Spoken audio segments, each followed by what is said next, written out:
Hello, my name's Wynford Dore. This message is for two distinct groups of people.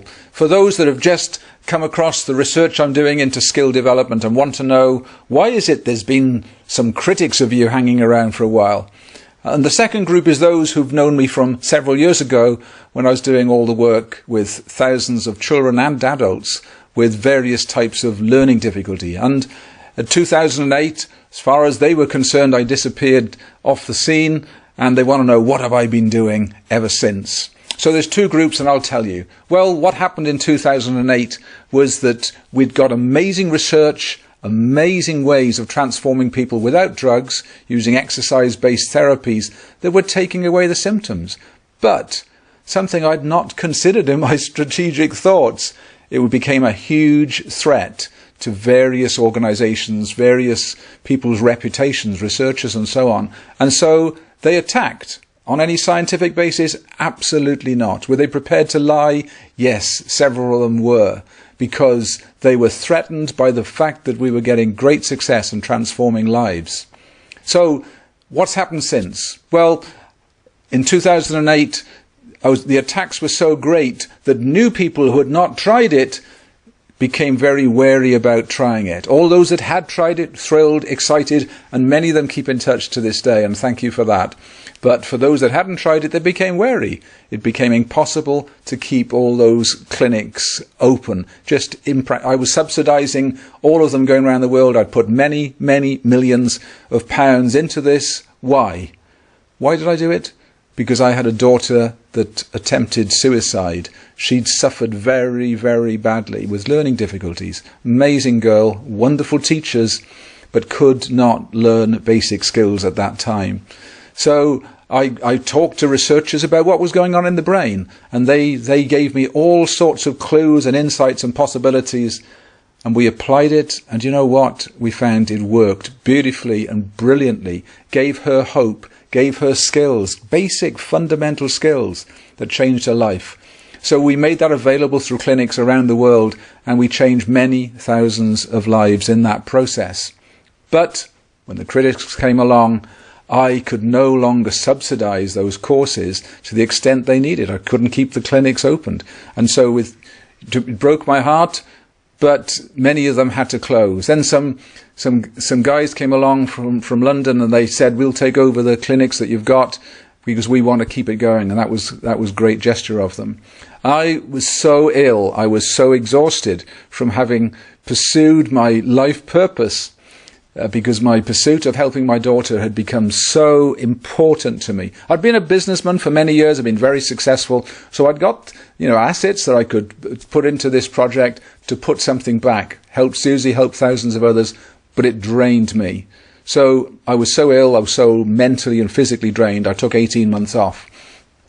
Then one day I woke up and realized I don't really believe that all of these people that have been labelled with such negative things really should be left like that, because they've got huge potential.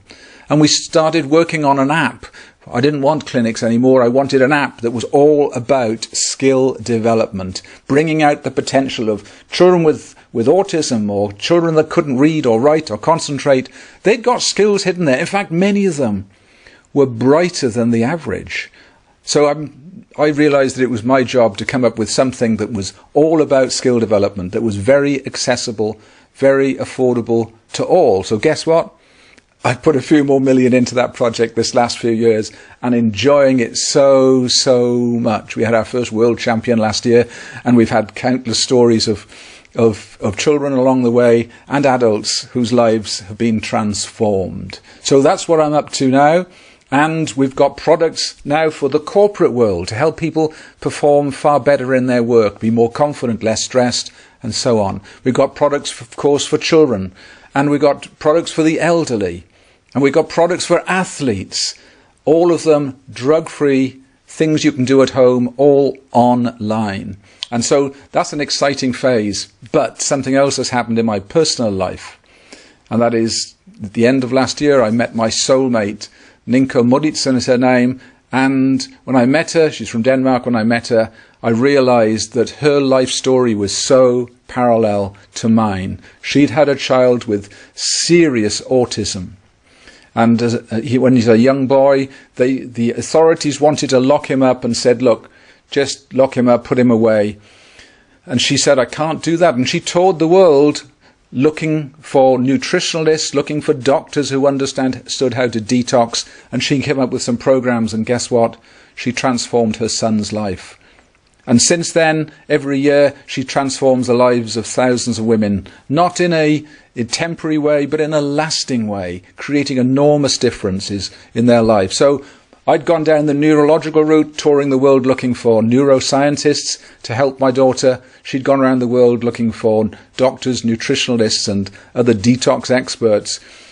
When we got together, we realized we'd got a joint life purpose. So one of the programs we've got now is putting the best of her research on all I've been working on together. And you know, the research carries on. Research from major universities is coming out all of the time, underpinning everything we've ever been saying. So it should be really embarrassing to those critics, because not only were they completely wrong about the science, they were also cruel to all those families who could have been helped this last few years. So I'm not going to let that happen again. What we've got is affordable and accessible to all. The research goes on. It's like a wonderful picture, and all of the research that comes out from universities